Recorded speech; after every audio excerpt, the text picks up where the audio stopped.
1 year ago, I started following a carnivore diet to learn if it could turn me into a physical specimen with a genius IQ. 1 month later, my productivity was up and my weight was down while the world was shutting down thanks to a global pandemic. Everyone that I talked to was telling me that I was compromising my immune system and putting my health at risk, but I made it the entire year without getting sick even one time. That's because contrary to popular belief, meat does have some vitamin C and has more micronutrients than any other food. So while the rest of the world was locking down and staying home, I was out exploring the world and staying fit. I thought that the lack of carbs might make me weak, which became even more concerning when I didn't have access to a gym. But once the gyms reopened, I spent a few months in the weight room and ended up even stronger than I was before starting the diet. Now my city is once again under lockdown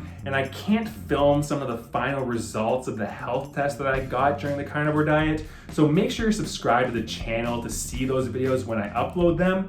But for now, I can give you a more subjective review of how 1 year on the carnivore diet changed my life. The first thing that I learned about a carnivore diet is that it's really hard.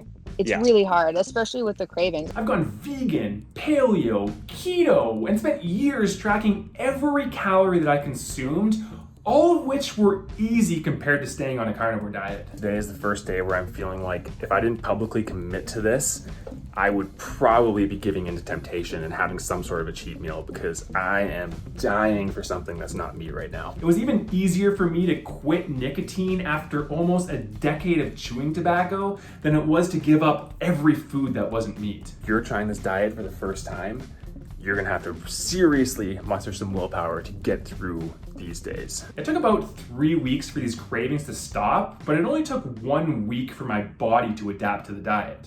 Our bodies typically use glucose from carbs for fuel. Since meat doesn't have any carbs, we need to create new fuel from protein and fat. When you're transitioning between fuel sources, you feel very low energy, which I was told would last. If you're super strict, it's about 24 days. I think that continuing to exercise accelerated this transition because my energy levels were back by the end of the first week and continued improving for the first month. It took even less time for me to notice the physical changes because my scale made them impossible to ignore. This rapid weight loss was surprising considering that I was eating around 4,000 calories a day and didn't sit on a toilet for almost a week. Don't worry, I'm not actually taking a shit because I can't. When nature finally called, my toilet got to experience what it's like to be at Niagara Falls during a summer storm.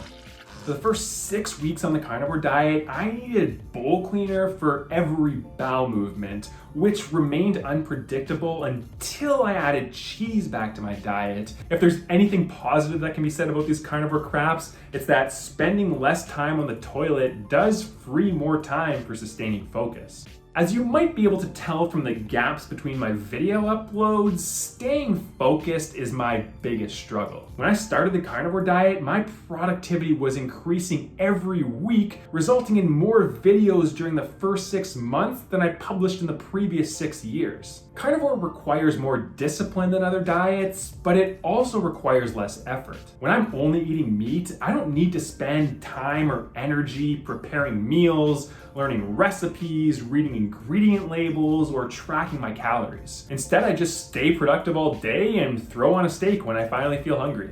I always found that intermittent fasting was counterproductive because I would spend all morning in hunger pangs and then I'd spend all evening with stomach pains because I just stuffed so many calories down my throat. But with the carnivore diet, I end up intermittent fasting without even trying. The carnivore diet dramatically reduces hunger, making it easy to sit and focus for hours without ever thinking about food. When I finally feel hungry, I can eat thousands of calories in a single meal and get right back to work without feeling tired or bloated. With carbs in my diet, I feel hungry every few hours, and even if I don't, I'll often find myself eating out of boredom. When I'm only eating meat, I rarely feel hungry and force myself to stay productive so that I can't get bored. I thought the carnivore diet was making me more productive because I cut out all the plant toxins and started eating more animal nutrients, but now I suspect the main reason is because I eliminated food as a distraction, which was helped when the pandemic eliminated all other distractions, including my social life. The carnivore diet made me realize how much of our social interactions revolve around food. Every time that I met with anyone, they wanted to get food or drinks. Fortunately, I was already adapted to the diet by the time restaurants and bars were reopening, so my temptations were a lot more manageable. But that never stopped the carnivore diet from becoming the primary topic of conversation. As someone who creates YouTube videos, this didn't bother me because I enjoy having an audience, but if you're more introverted, then this additional attention will probably be undesirable. And no matter what your situation is, the peer pressure will be unavoidable. I'm going to start experimenting with new foods to learn if I can retain or even amplify the benefits of a carnivore diet without becoming a social pariah or suffering in physical pain. When I was in the 7th grade, I broke my leg, and as far as I can recall, that pain paled in comparison to the carnivore diet cramps. Sometimes I was working out, other times I was sitting at my desk, and occasionally I would find myself waking from sleep to the sounds of my own screams. An all-meat carnivore diet has no carbs, which throws off your electrolyte balance, leading to muscle cramps. You may be able to resolve these by taking an electrolyte supplement, but I don't believe that any healthy diet should require supplementation. After 9 months, I learned that I can resolve these cramps by adding honey to the diet, but eating these carbs brought some new pains. Going on a carnivore diet meant that I had to quit consuming any vices. For 9 months, everything that I ate, drank, or inhaled came from an animal. When I finally started experiencing some new flavors in my food, they brought back all of the temptations that I've been avoiding for so long. The carnivore diet made it easy to eliminate all of these vices because it gave me one simple rule to follow: only eat meat. When that rule was no longer applicable, everything else became easier to justify. Jocko Willink says that discipline equals freedom, but I've learned firsthand that too much discipline equals self-imposed incarceration. The carnivore diet is incredibly effective for losing weight, sustaining focus, and curing autoimmune conditions without causing any new illnesses, but also requires so much sacrifice and discipline that I really can't see many, if any, people sustaining it long term. If you're interested in following a carnivore diet, then I recommend following it for at least a month, because that's how long it took me to feel fully adapted and recognize the benefits that it provides,